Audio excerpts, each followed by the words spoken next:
Selamat datang kembali di Tony FS, bagian ke-8, Jelmaan Suamiku, sebuah kisah dari Kak Nurwati Ningsih. Semoga terhibur, dan ini dia selengkapnya, bagian ke-8. Kubantu Mas Ray berdiri, namun Mas Ray selalu terjatuh. Ia belum bisa berdiri tegak, apalagi berjalan. Kedua kakinya belum bisa menopang badan. Aku tahu yang Mas Ray rasakan saat ini. Di saat hatinya begitu bersemangat berusaha, namun fisiknya belum bisa melakukan itu. Beberapa kali telah dicoba, tapi Mas Ray belum bisa melakukannya. Sumur yang dalam dan licin tidak memungkinkan juga Mas Ray bisa naik ke atas. Sakit di sekujur badanku masih terasa. Namun saat kulihat keadaan Mas Ray, sakitku terasa tidak apa-apanya dibandingkan sakit yang Mas Ray rasakan. Sudahlah, jangan terlalu dipaksakan. Pulihkan dulu Mas, baru kita naik ke atas. Aku juga sudah membantunya. Namun aku tidak bisa memaksakan agar Mas Ray harus bisa, karena keadaannya tidak memungkinkan. Tidak, aku pasti bisa. Aku akan terus mencobanya. Jangan bantu aku, biarkan aku berusaha sendiri tanpa bantuan. Beristirahatlah sayang, kamu terlihat sangat lelah. Ya Allah, begitu tegarnya makhlukmu ini. Tolong sembuhkan Mas Ray, berikan kekuatan untuknya. Mudahkan kami agar bisa keluar dari tempat ini. Di sisi lain, tidak, jangan pisahkan kami lagi. Sudah cukup, jangan, aku mohon. Kamu kenapa? Bangunlah, aku di sini sayang. Tidak akan ada yang memisahkan kita, percayalah. Kubuka mataku perlahan. Terlihat jelas wajah Mas Ray mencemaskanku.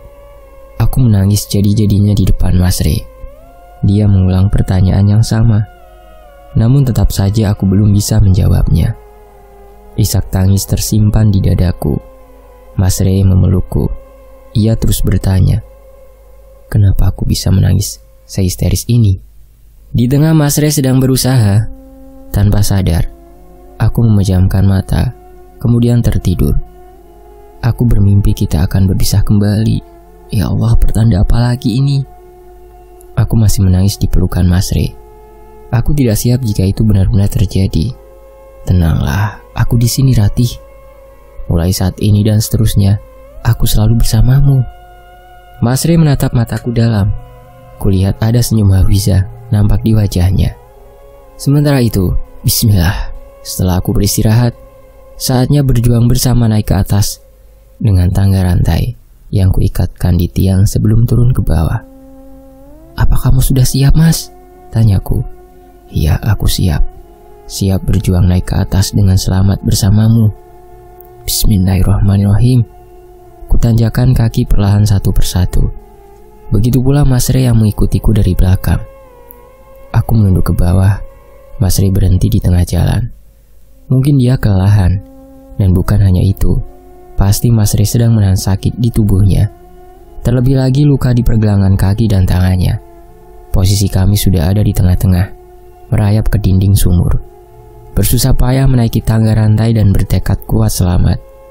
Mas Ray tersenyum dan memberikan semangatnya untukku. Ayo sayang, kita bisa, teriaknya. Tinggal setengahnya lagi, aku akan sampai ke atas. Mas Ray menanyakan kakinya dengan langkah lambat. Namun semangatnya tidak pernah padam. Ayo Mas Ray, kita bisa, teriakku saat Mas Ray mendongakkan kepalanya. Apa ini? Guntikan langkah. Ya Tuhan, api besar itu tiba-tiba menyala melingkari mulut sumur, dan panasnya merambat ke rantai yang sedang dipergunakan menopang badan. Aku masih bertahan. Begitu juga Mas Ray. Tangan kami terbakar karena hantaran panas dari api yang tiba-tiba menyala dan membesar. Apa yang terjadi? Apa ini ulah dari makhluk jahat itu? Panas sekali. Semakin panas rantai yang sedang kugenggam, terus naik ke atas. Menerjang api tidaklah mungkin. Turun kembali ke dasar juga tidaklah mungkin. Dua pilihan yang akan membunuh diri sendiri dimulai. Mereka sedang mempermainkan aku dan Mas Ray. Tanganku sudah tidak kuat lagi menggenggam. Kakiku tidak bisa lagi menginjak rantai. Badanku sudah tidak bisa lebih lama lagi menempel di dinding sumur yang semakin panas. rantai besi yang ku genggam perlahan ku lepaskan. "Mas Re!" teriakku. Di sini adalah titik terpasrah, di mana aku akan kehilangan semua harapan. Detik terakhir aku bisa melihat wajah orang yang sangat aku sayangi. Ada wajah Dani, Hafizah, ibu dan bapakku di sini. Ada wajah Mas Re. Senyumannya tidak bisa aku lupakan begitu saja. Dan mungkin saat ini adalah hari perpisahan antara aku dan mereka yang tidak bisa lagi kutolak. Aku tidak bisa menolak takdir.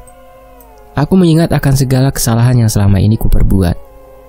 Banyak sekali dosa-dosaku, baik yang disengaja maupun yang tidak disengaja. Aku pasrahkan hidup dan matiku kepadanya saat ini. Semoga dia mengampuni segala kekhilafan manusia sepertiku. Aku terjatuh dengan mata terpejam. Namun tanganku masih digenggam kuat oleh Mas Re. "Bertahanlah. Aku tidak akan membiarkanmu jatuh ke dasar. Bagaimana mungkin jatuh atau terus tidak jatuh? Kita akan mati juga," pikirku. Aku terdiam pasrah. Namun Mas Re masih terus menggenggam kuat dan enggan melepaskan. Aku membuka mata dan melihat ke dasar sumur. Seakan aku tidak bisa membayangkan jika kami benar-benar jatuh ke dalam. Kupejamkan mataku kembali dan, "Ya Allah ya Rob, aku berserah diri dari segala kehendak-Mu. Allahu Akbar."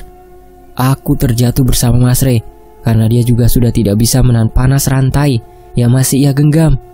"Maafkan aku sayang," ucapnya sebelum terjatuh. "Aku sangat mencintaimu sampai kapanpun." Mereka jatuh dari ketinggian yang sangat dalam. Dengan keadaan mereka yang sudah sangat memprihatinkan, ditambah lagi harus menahan panas dari rantai yang mereka genggam. Bahkan masih banyak lagi sakit dan penderitaan yang sudah dia alami.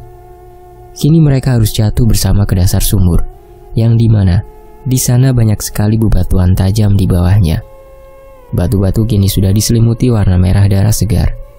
Tidak ada satu kalimat pun yang terdengar semenjak jatuhnya Ratih dan Re. Panasnya api sudah menjalar ke dinding paling bawah. Hawa panas sudah memenuhi seluruhnya. Sudah tidak ada lagi tanda-tanda kehidupan. Tidak ada lagi tanda pergerakan mereka. Apakah perjalanan mereka harus berakhir sampai di sini? Apakah perjuangan dan pengorbanan mereka akan berakhir sangat tragis seperti ini? Apakah kisah cinta mereka berakhir sad ending atau happy ending? Sementara itu terlihat beberapa makhluk menyeramkan itu begitu puas melihat apa yang telah mereka lakukan. Mereka menertawakan kebinasaan Ratih dan juga Re bersamaan. Kemenangan sudah ada di tangan mereka. Namun keajaiban masih ada di tangan Allah, Sang Maha Pencipta. Ada di mana aku ini? Sakit sekali. Aku melihat ada cahaya kecil yang jauh di sana. Sakit bukan hanya di tangan dan kaki saja, melainkan di seluruh anggota badan. Sakitnya yang luar biasa, leher sama sekali tidak bisa digerakkan. Bibir kaku bagaikan daging yang membeku di dalam kulkas. Sakit sekali. Tulang-tulangku, pandangan mataku kabur, semakin dipaksa terbuka. Aku semakin tidak bisa melihat apa-apa. Gelap gulita. Aku tidak bisa bergerak. Jangankan menggerakkan anggota badan. Untuk menggerakkan jari tangan saja aku tak mampu. Kepalaku sakit sekali. Berputar-putar rasanya dan entahlah di mana sebenarnya aku ini.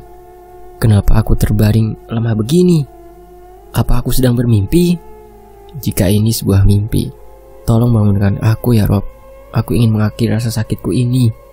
Aduh, nyeri sekali di bagian perut seperti sedang ditusuk dengan pisau yang tajam. Hembusan nafas tidak bisa lancar kuhembuskan. Sakit sekali. Tuhan, tolong aku. Redakanlah rasa sakit ini. Aku tidak kuat. Syukurlah, sudah ada perubahan. Terdengar suara seseorang mendekatiku. Aku hanya bisa mendengar. Mataku masih tetap terpejam. Suara itu perlahan menjauh dan tidak lagi kudengar. Sudah lama terbaring lemah. Akhirnya aku bisa bangkit sendiri. Rasa sakit menghilang. Mulai dari sekujur badan, kepala, perut, dan wajah sudah tidak kurasakan lagi. Saat ini aku sedang mengenakan baju serba putih, tanpa motif. Entah ini mimpi atau nyata. Aku sedang berada di tempat asing yang sangat luas, berjalan di atas awan yang indah. Banyak sekali burung merpati putih berterbangan di sekelilingku. Di sini aku sama sekali tidak merasakan sakit seperti mimpiku sebelumnya. Di saat aku hanya bisa berbaring lemah, membuka mata saja aku tidak mampu. di mana kehidupanku yang nyata. Terus berjalan di atas awan, langit yang sangat cerah, tetapi matahari tidak mampu menembusku. Awan besar menutupiku. Awan itu melindungiku dari panasnya terik matahari. Aku sudah bisa tersenyum di sini, memandangi banyak sekali burung yang selalu menemani, seolah mereka sedang mengawalku. Mereka terus berputar mengelilingiku dan terbang mengikuti langkah kaki kemanapun aku pergi. Sudah panjang perjalanan ini, hingga akhirnya aku menjumpai sebuah tempat yang indah, yaitu taman bunga. Bagaimana mungkin ada taman bunga di atas awan? Kupu-kupu cantik menghiasi banyaknya bunga. Bahkan capung masih banyak kulihat di sini. Mereka menambah keindahan bunga yang sedang bermekaran. Terdapat sebuah kursi panjang di tengah taman. Aku langkahkan kakiku, memasuki wilayah tersebut dengan hati yang tenang dan damai. Bau harum begitu semerbak tercium, sehingga timbul rasa ingin memetik dari salah satu bunga. Aku berusaha menggapai sekuntum bunga yang berbeda dari bunga yang lain. Sebelumnya aku tidak pernah melihat bunga seperti ini. Warnanya begitu indah dan paling banyak dihinggapi kupu-kupu. Bunganya cantik. Aku baru melihat ada bunga seperti ini. Satu tangkai bunga itu sudah berada di tanganku. Sembari kucium bau harumnya, aku duduk di kursi taman yang panjang. Dua burung merpati tiba-tiba hinggap di pundakku, lalu berpindah ke pangkuanku. Sepertinya mereka adalah sepasang kekasih. Kedua merpati itu bermata biru. Paruh mungilnya mengkilap. Sangat indah sekali dipandang mata. Ibu, mama, ibu, mama. Sementara itu suara anak kecil berteriak memanggil ibu dan mama. Suara itu jelas sekali. Aku sampai bangkit dari tempat duduk dan mencari asal suara itu. Tidak ada siapa-siapa di sini selain aku sendiri dan burung merpati. Aku mulai duduk kembali setelah suara itu menghilang. Namun lagi-lagi suara itu terdengar lagi. Kenapa aku hanya bisa mendengar suaranya, tapi tidak bisa melihatnya? Ku tegakkan badanku, melangkah menjauh, dan mencari asal suara itu. Dengan burung merpati yang selalu mengikuti langkahku. Setangkai bunga masih berada di genggaman. Aku berjalan lagi menyusuri tempat yang lain. Di sana, ada sebuah tangga yang menjulang tinggi di atas awan. Tangga apa itu? Tangga yang berdiri tanpa penopang. Karena tingginya, aku sampai tidak bisa melihat ujung tangga. Tak lama berpikir panjang, aku langsung menanjak berjalan menaiki tangga. Tetapi sebelum itu, aku menjumpai mata air yang sangat jernih, mengalir deras di sungai yang bersebelahan dengan tangga. Untuk menghilangkan rasa dahaga, ku ambil satu cangkup air dengan kedua tangan. Suara itu jelas terdengar lagi. Suara anak kecil memanggil nama ibu dan mama. Tanpa pikir panjang, aku langsung beranjak menaiki tangga. Naik satu demi satu anak tangga, hingga aku sampai di tangga terakhir. Ada bendera yang tertancap di sana. Bendera berwarna putih itu berkibar seperti sedang tertiup angin. Bukan keinginanku mengambil benda tersebut, tetapi tiba-tiba tangan ini cepat bergerak dengan sendirinya. Lalu aku akan membawa bendera yang tertancap itu, kemudian melanjutkan perjalanan kembali. Aku terus berjalan setelah berhasil menaiki tangga, hingga sampai di sebuah pintu yang berdiri kokoh di atas awan. Pintunya berwarna putih dan mengeluarkan cahaya. Ingin rasanya kulangkahkan kakiku masuk ke sana. Burung merpati yang selalu mengikuti langkahku mulai masuk satu persatu dengan mudah. Mereka masuk meninggalkan aku sendiri di sini. Jangan tinggalkan aku sendiri, burung merpati, teriakku. Aku berlari mengikuti mereka. Namun mendekati pintu itu saja, aku tidak bisa. Aku terjatuh, seolah pintu itu tidak mengizinkanku masuk ke dalam. Aku berbalik arah ke tempat semula. Aku merasa kesepian di tempat seluas ini sendiri. Tidak ada seorang teman, bahkan hewan pun sudah tidak ada di sini. Semuanya meninggalkanku. Lalu sepasang burung merpati putih itu juga tidak kembali menemaniku di sini. Ku tancapkan kembali bendera yang kuambil. Aku terdiam di sini memikirkan nasibku. Tiba-tiba cahaya berwarna putih muncul tepat di hadapanku. Aku mendekat dan hendak menyentuhnya. Namun apa yang terjadi? Tiba-tiba cahaya itu membawaku ke suatu tempat, hingga aku dihentikan di sebuah desa, di mana banyak sekali rumah-rumah sederhana. Aku seperti mengenal tempat ini, tapi di mana? Rasanya sudah sangat lama. Aku sudah lupa. Kenapa cahaya itu mengantarku kemari? Ibu, mama. Lagi dan lagi aku mendengar suara anak kecil itu. Aku berjalan menjauh hingga sampailah ke salah satu rumah. Aku mendengar suara itu sangat jelas dari rumah itu, di mana tangisan seorang anak memanggil ibu dan mama. Ini seperti tak asing diingatan. Sepertinya aku memang pernah kemari sebelumnya. Banyak sekali orang berpakaian baju serba hitam, namun mereka tidak melihatku. Aku ada, tetapi aku dianggap tidak ada. Semuanya diam, tidak menyapaku. Aku terus mencari suara itu, semakin dekat, dan benar saja, apa yang aku lihat di sana? Aku melihat seorang anak perempuan dan laki-laki menangis memanggil nama ibu dan mama. Siapa mereka? Lalu siapakah ibu dan mama yang dimaksud itu? Kulangkahkan kaki lebih dekat untuk melihat ada apa sebenarnya. Kedua anak itu masih saja terus menangis. Posisiku sekarang sudah tepat di belakang mereka. Rasanya aku pernah melihat kedua anak itu, dan aku seperti mengenal mereka. Tapi sampai sejauh ini aku belum bisa mengingat siapa mereka. Kedua anak itu terus saja memanggil seseorang yang ada di depannya dengan sebutan ibu dan mama. Begitupun di sana aku melihat seorang ibu dan bapak. Mereka ikut menangis meratapi seseorang yang terbaring dan tertutup kain mori di atas meja. Sebenarnya siapa orang yang mereka tangisi itu? Aku semakin penasaran. Aku maju beberapa langkah. Namun aku sangat terkejut ketika melihat wajah orang yang sedang berbaring itu. Wajahnya pucat pasi.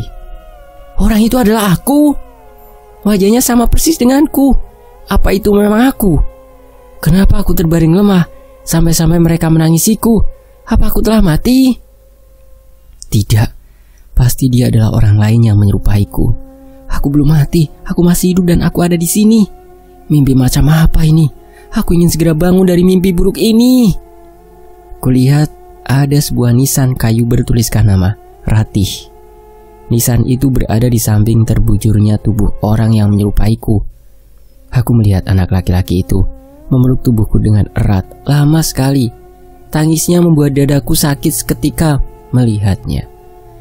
Mama, jangan tinggalkan Dani, Ma. Sudah tidak ada bapak di sini. Sekarang Dani harus kehilangan mama lagi. Dani tidak mau kehilangan mama. Dani mohon bangun. Dengarkan Dani sekali ini saja. Kepulangan Dani bukan untuk melihat kepergian mama, tapi ingin berkumpul bersama mama. Kita semua kumpul sama-sama ya. Bangun, Ma. Bangun, Dani mohon. Dani. Pecah tangisnya, ada kesedihan yang mendalam di hati Dani. Anak laki-laki itu. Tiba-tiba jatuhlah air mata ini. Aku menoleh ke arah anak perempuan itu kembali. Dia sedang menangis.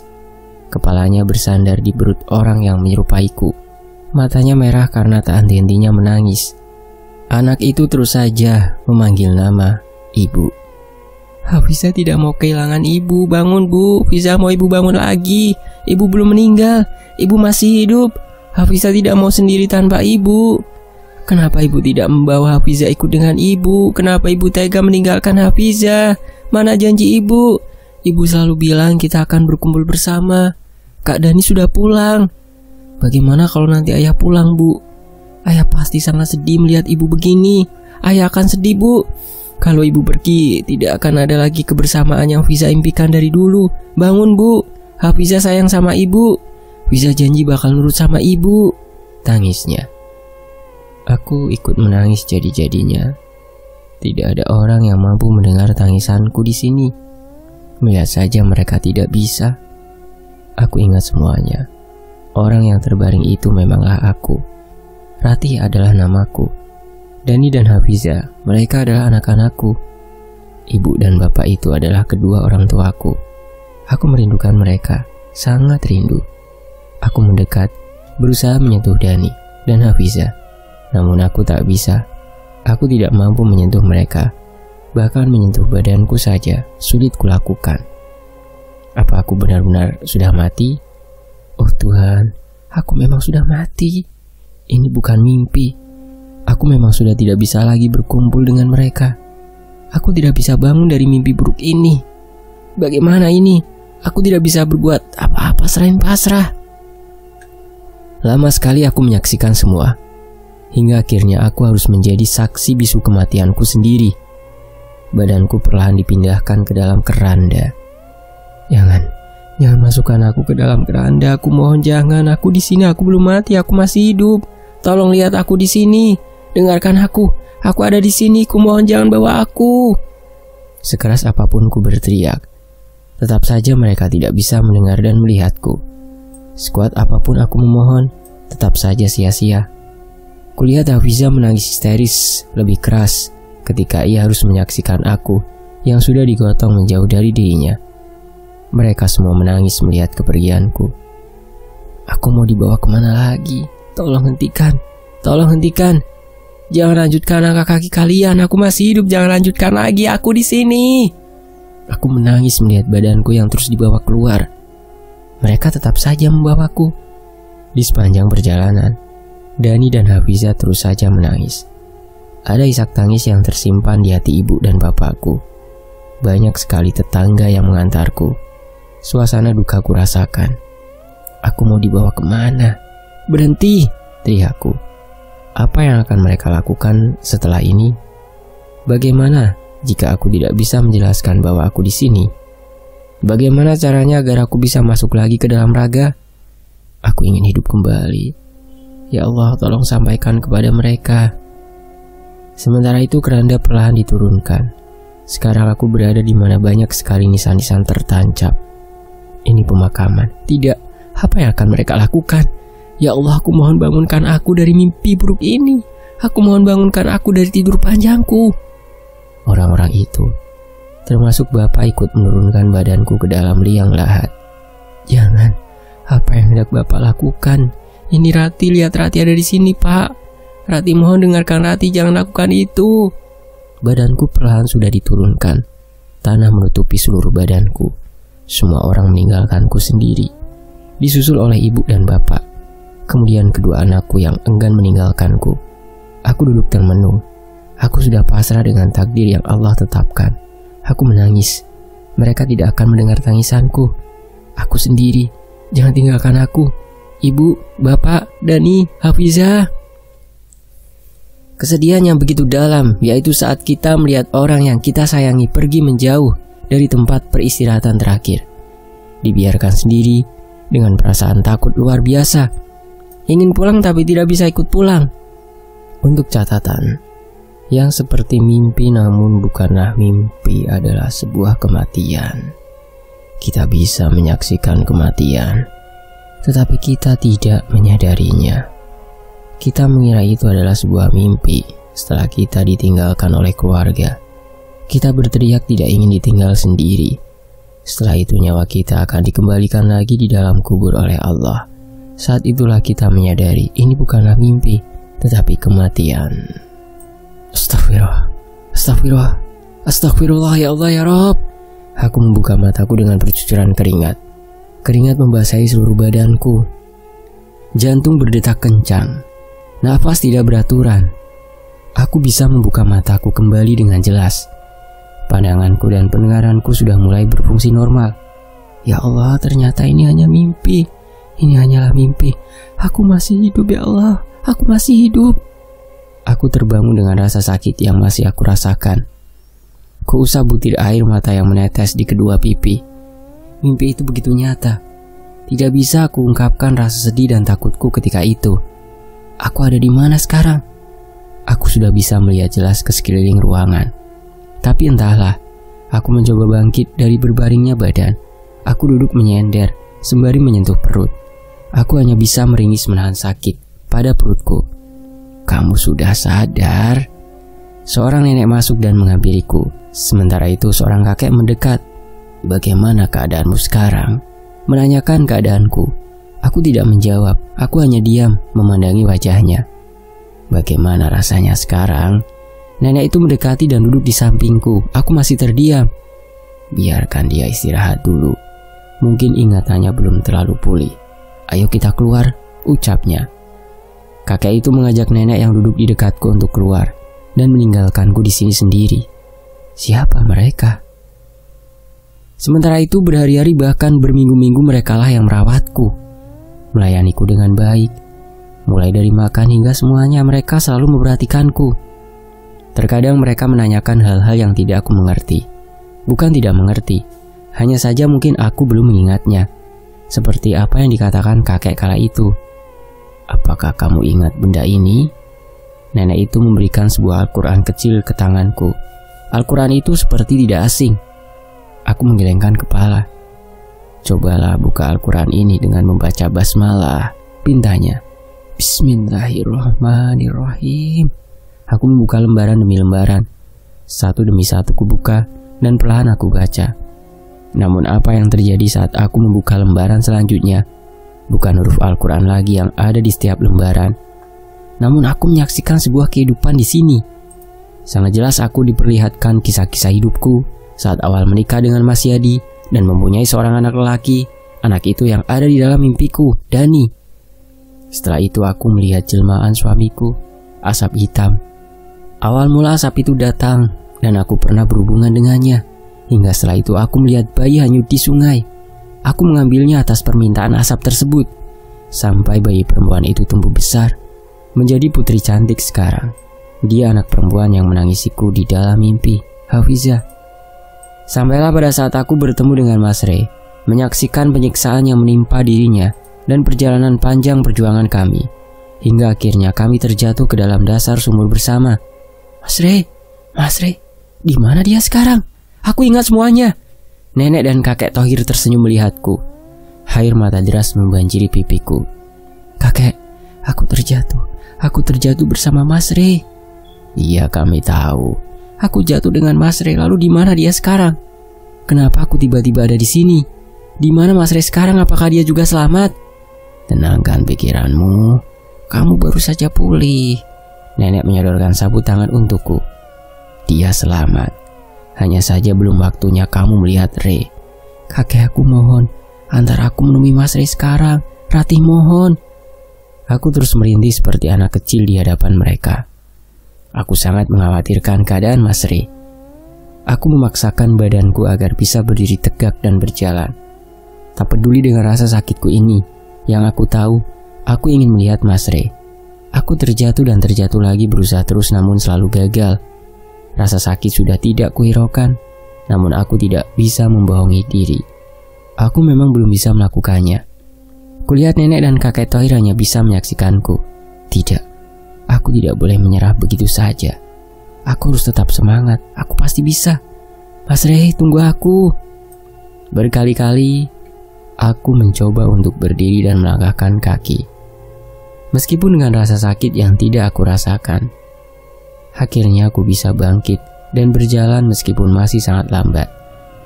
Ada senyum di bibir nenek dan kakek Thohir saat melihat keberhasilanku. Nek, aku sudah bisa berjalan. Aku sudah bisa. Usaha tidak akan mengkhianati hasil. Aku tersenyum ke arah nenek yang masih memandangku dengan mata berkaca-kaca. Mereka sangat tulus menolongku. Sebenarnya siapa mereka? Mengapa mereka selalu menolongku? Mereka membantu kami. Entahlah, aku sangat bersyukur bisa bertemu dengan mereka. Meskipun aku tahu nenek dan kakek Thohir bukanlah seorang manusia. Baiklah, akan kami antar kamu menemuinya. Nenek membantu memapah berjalan. Langkahku masih sangat lambat. Kakek Thohir berada di depan kami. Dia masuk ke dalam suatu ruangan. Ruangan apa ini? Sejak pertama aku masuk ke rumah mereka, aku tidak melihat ada ruangan itu di sini. Ruangan yang sangat luas, terlihat tidak layak huni. Namun ketika masuk ke dalam, sungguh begitu mencengangkan. Bagus sekali, rapi dan bersih. Nyaris tidak ada debu sedikit pun yang menempel di sini. Lalu di mana Mas Rey? Mengapa nenek dan kakek Thohir membawaku ke sini? Bukankah mereka akan mengantarku menemui Mas Rey? Tapi kenapa aku dibawa di tempat seperti ini? Tempat apa ini? Kulihat ke sekeliling, tidak ada Mas Rey. Aku memandang wajah nenek yang masih memapah berjalan. Kuhentikan langkah kakiku. Di mana Mas Rey? Kenapa aku dibawa ke sini? Nenek itu diam, begitupun kakek Thohir. Mereka semua terdiam. Aku melihat wajah nenek dan kakek Thohir secara bergantian. Mereka tetap saja tidak menjawabku dan saling memandang satu sama lain. Wajah mereka pucat dan kaku. Kakek Thohir memundurkan langkahnya. Sekarang posisinya sejajar denganku. Bersiaplah. Apa maksud kakek Thohir? Bersambung. Nantikan kelanjutannya hanya di Tony FS. Demikianlah bagian ke-8 Jelmaan Suamiku, ditulis oleh Kak Nurwati Ningsih. Tony FS pamit. Wassalamualaikum warahmatullahi wabarakatuh. Sampai jumpa di bagian berikutnya. Terima kasih ya, semoga terhibur. Alhamdulillah.